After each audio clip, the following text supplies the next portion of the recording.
Bonjour, bonnes gens. Alors aujourd'hui, je vais m'adresser à toutes les personnes qui se posent des questions. Parce que ceux qui ne s'en posent pas des questions, bon bah à ce moment-là, c'est même pas la peine de s'adresser à eux. Voilà. Moi, depuis le début de cette crise du Covid, j'ai fait des recherches, j'ai imprimé des articles, j'ai imprimé des recherche scientifique, ça prend tout ça dans mon classeur. D'accord? Donc j'ai fait des recherches sur les informations, entre autres donc grâce à des lanceurs d'alerte, parce qu'il y a des lanceurs d'alerte qui euh, recensent, qui mettent en lien toutes leurs informations. Donc toutes leurs informations sont à l'appui, sont donc recensées. Et là, c'est le cas, par exemple, de la dernière étude que j'ai justement pu découvrir. Et voilà, par l'intermédiaire du site de Silvano Trotta, de ses vidéos. Ici, c'est l'original de l'étude, qui donc est paru dans Nature le 21 octobre, accepté le 21 octobre, et publié le 10 novembre en preview accéléré sur l'adéquacité des mesures de lockdown et par rapport aux endroits où elles ont été prises et aux endroits où on a mesuré les possibilités d'infection dues au Covid. Alors c'est une étude qui est faite aux États-Unis par rapport aux grandes villes des États-Unis, Atlanta, Chicago, Dallas, Houston, Los Angeles, MIA, je pense c'est Minneapolis, New York, Philadelphia, San Francisco, DC, Washington, DC. Alors, bien entendu, c'est une étude qui se réfère au mode d'infection aux États-Unis. Il y a un coefficient, le tableau est ici. Il y en a plusieurs des tableaux, mais ça c'est le principal avec les coefficients donc, qui sont donc expliqués dans la revue, où on calcule le coefficient, l'indice d'infectiosité qu'on puisse attraper. Donc, et Predicted Transmission Rate Disparities, ça s'appelle. Donc voilà, donc, le coefficient de disparité de transmission prédite. Vous avez donc différentes catégories de genres de magasins ou d'endroits où on peut attraper le virus. Il manque dans cette étude les transports en commun. C'est pas étonnant parce que les transports en commun c'est transitoire. Donc il est difficile d'évaluer le taux de transmission dans un endroit qui est transitoire. Et puis il y a des magasins qui sont spécifiques aux États-Unis. Par exemple les grocery stores, donc les épiceries, les hardware stores, les magasins qui vendent, par exemple, comme ça s'appelle Walmart, c'est-à-dire du matériel pour le jardinage, pour le bricolage. Et drugstores, par exemple, ce sont des pharmacies, mais il y a aussi donc tout ce qui est, comme on a ici en Allemagne, Drogeriemarkt, c'est-à-dire tout ce qui est produits de beauté. Et Office of Physician, c'est des cabinets médicaux. Vous pouvez vous rassurer, voilà, j'ai la liste. Les endroits où on se contamine le plus, c'est les hardware stores, c'est-à-dire justement les endroits où on vient acheter tout ce qui est matériaux de bâtiments, etc. Là, il y a un coefficient de 3,446. Ensuite viennent les grocery stores, les épiceries. Donc en fait, il faut comprendre que là, on n'a pas fait la différence entre les supermarchés, hypermarchés et les petites supérettes et les petites épiceries. Tout est pris dans le même bateau. Vous comprenez très largement, c'est la logique qui est... Enfin, ça tombe sous le sens de voir que si vous avez une concentration de personnes dans des grandes surfaces, eh bien vous aurez plus de taux de transmission que dans les petites surfaces. Ça semble vraiment logique. Ensuite, vous avez gas stations, c'est-à-dire ce sont les stations-service, d'accord? Et ça c'est pas très surprenant. Pourquoi? Parce que tout simplement, les gens se servent à la pompe et puis vont payer. Et ensuite, eh bien, ils rentrent dans leur voiture et puis ils remettent leur masque ou ils enlèvent leur masque, etc. Ils se gratouillent. Quand on conduit, c'est bien connu que quand on s'arrête au feu rouge, on vient se titiller le nez si on n'a pas de masque. Donc voilà, grocery stores, donc je l'ai dit. Ensuite, vous avez les pharmacies, hein, et donc les trucs pour les produits de beauté. Ensuite, vous avez automobile parts stores, c'est-à-dire les magasins qui vendent de l'équipement automobile, 1,469. Et bien après, donc, toutes ces catégories viennent les cafés et les snack bars, et puis les restaurants full service, c'est-à-dire avec le service complet, avec quelqu'un qui vient vous servir à table. Ça vient bien après, bien après. Et puis vous avez donc aussi même, alors ça c'est au-dessus de 1, et même les cabinets médicaux sont moins dangereux. Et vous avez le sport par exemple, eh bien il est en dessous de 1, l'indice, hein, 0,954 ou 0,951. Les magasins General Store, c'est-à-dire ça doit être donc les supermarchés, alors apparemment les catégories à 0,954. Des restaurants à service limité ou self-service, 0,978, parce que vous vous servez vous-même, donc vous n'êtes pas contaminé par d'autres personnes. Et puis vous avez les centres de sport, 0,951. C'est-à-dire c'est très très peu contagieux en plus le fait de faire du sport, c'est bon pour votre santé. Donc là, vous voyez, ça, ce sont ces études. Ensuite, cette étude a été analysée par des personnes qu'on peut considérer comme des lanceurs d'alerte, qui se sont rendus compte qu'elle est en plus biaisée. Parce que on a, par exemple, la fréquentation dans les clubs sportifs a été surévaluée, elle a été majorée par rapport à la fréquentation dans les magasins, et notamment dans les supermarchés. On a pris des chiffres ridiculement bas pour les supermarchés, alors qu'on a pris des chiffres assez élevés pour les contaminations supputées dans les centres de sport. Donc en fait, il faudrait bien entendu corriger ces biais statistiques. Mais dans l'essentiel, eh bien, en fait, France Info a noté que, par exemple, Olivier Véran s'était appuyé sur cette étude et Monsieur Jean Castex pour prendre les mesures de lockdown. Donc vous vous rendez compte de quoi? C'est qu'on a fermé ce qu'on pouvait fermer, c'est-à-dire les associations qui n'ont pas les moyens de se plaindre des fermetures, les clubs de sport, les discothèques, les restaurants, les hôtels, j'ai oublié de mentionner, mais les hôtels, c'est pareil, ne font pas partie majoritairement des endroits où on se contamine le plus.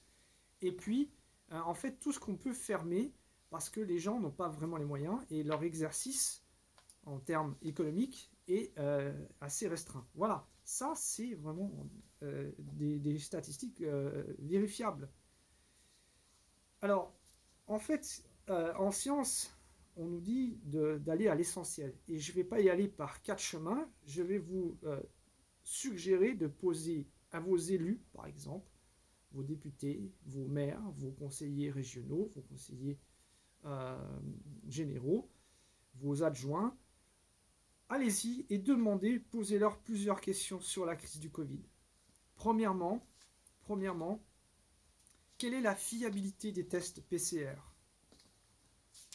Voilà, puisqu'on nous dit qu'on a des cas, quel genre de cas on a, à quel titre les gens sont malades, est-ce qu'ils ont une seule pathologie ou plusieurs pathologies, quelle est la fiabilité des tests PCR, quel est le nombre de réplications qui sont faites par les laboratoires, est-ce que ce nombre de réplications est le même partout, est-ce qu'il varie, quelles sont les parties du génome de cet ARN du virus en question, SARS-CoV-2, qui sont prises et analysées. Il y a un laboratoire en Bavière qui a analysé une partie d'un génome qui est commune à tous les coronavirus.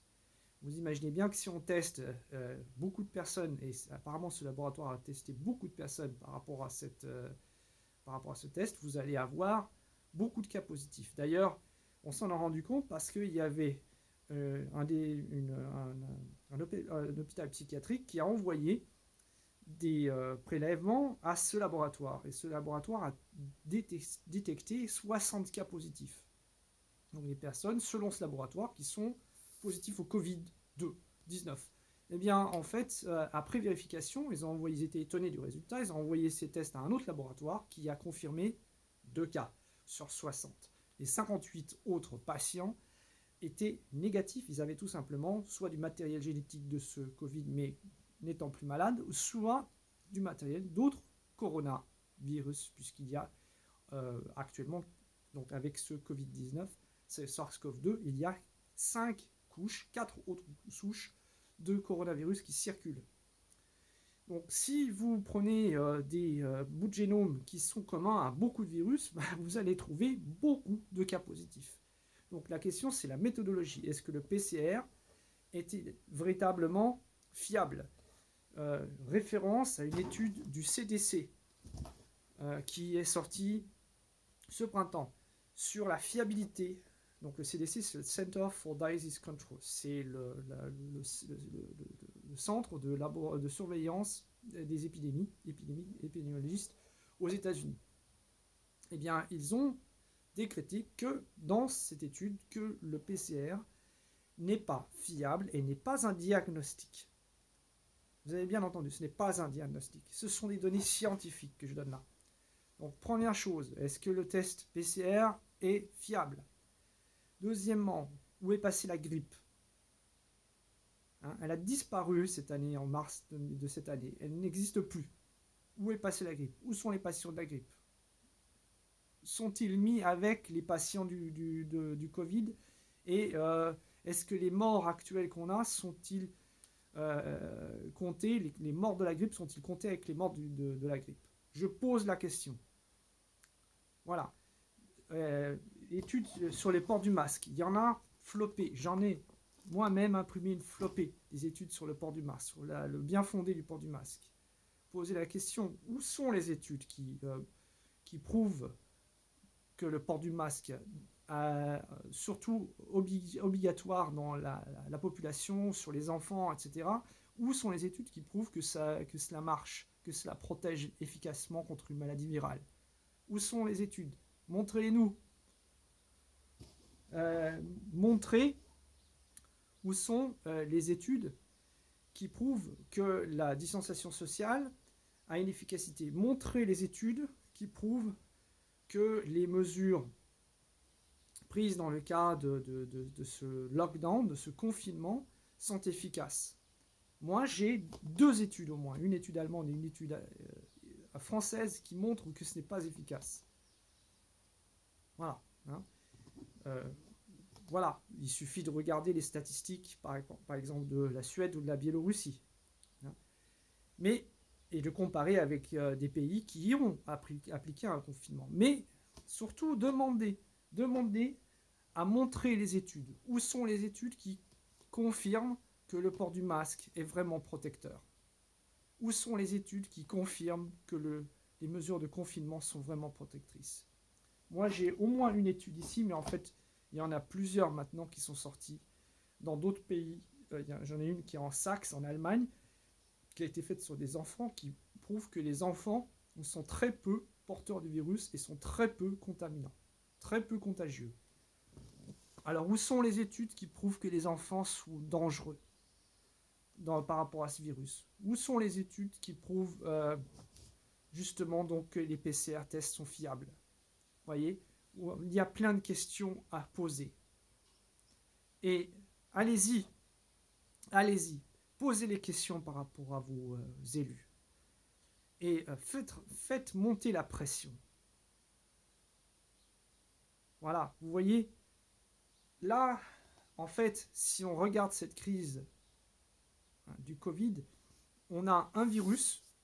Moi, je ne vais pas contester la réalité de ce virus.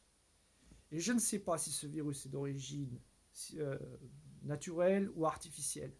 peu importe finalement. Parce que de toute façon, si on laisse cette question de côté, après, il y a des scientifiques qui se penchent sur la question. Je suis au courant de ça. Je suis au courant des scientifiques qui posent des questions. Il n'y a pas seulement Madame Henriot Caude, il y a aussi le professeur Étienne de Crolly qui pose la question. Et puis dans d'autres pays, certainement aussi. Mais l'essentiel, c'est de comprendre que, indépendamment si ce virus est artificiel ou naturel, peu importe, c'est ce qu'on en fait de cette crise. C'est-à-dire qu'on a un virus qui tue des gens, je ne veux pas nier ça non plus, d'accord, c'est vrai, mais à mettre en relation avec d'autres maladies, soit virales, soit bactériennes, qui tuent aussi des gens, à mettre en relation avec la moyenne d'âge. Tiens, posez cette question à vos élus. Quelle est la moyenne d'âge des personnes décédées, hein? Est-ce qu'elle est en dessous ou en dessus, au-delà de l'espérance de vie moyenne? D'accord? D'après mes informations, eh bien, c'est 81 ans en France ou 82 ans. Et c'est au-dessus de l'espérance de vie moyenne qui est de 79 ans. L'étude du professeur Ioannidis qui a été acceptée et envoyée ce mois d'octobre à l'OMS, préconisant donc que les mesures de confinement ne servent pas à grand-chose, stipule bien qu'en moyenne dans le monde, on est à 0,23% de létalité de la maladie du Covid. Létalité, puisqu'on parle de létalité quand on parle d'une maladie. Et quelle est l'influence sur la mortalité? Est-ce qu'on a une surmortalité, c'est-à-dire en considérant toutes les morts de toutes les causes différentes, actuellement et par le passé, par rapport aux années précédentes, liées au Covid, oui ou non? Vous voyez, ce sont des questions précises. Et si vos élus ne sont pas capables, ne sont pas en mesure d'apporter les réponses, qu'ils aillent se renseigner, qu'ils fassent les démarches pour se renseigner. S'ils veulent des informations, je suis tout à fait disposé à les donner. Et il y a des tas de lanceurs d'alerte qui seront disposés à les donner, ces informations. Et moi, je m'appuie sur des informations officielles. L'OMS, le CDC, le professeur Ioannidis, les chercheurs en question que j'ai mentionnés, cette étude qui a été parue dans la revue Nature. J'ai des études qui sont parues dans la revue MedRxiv, hein, si je crois, Xiv, c'est un truc comme ça, et New England Journal of Medicine, etc.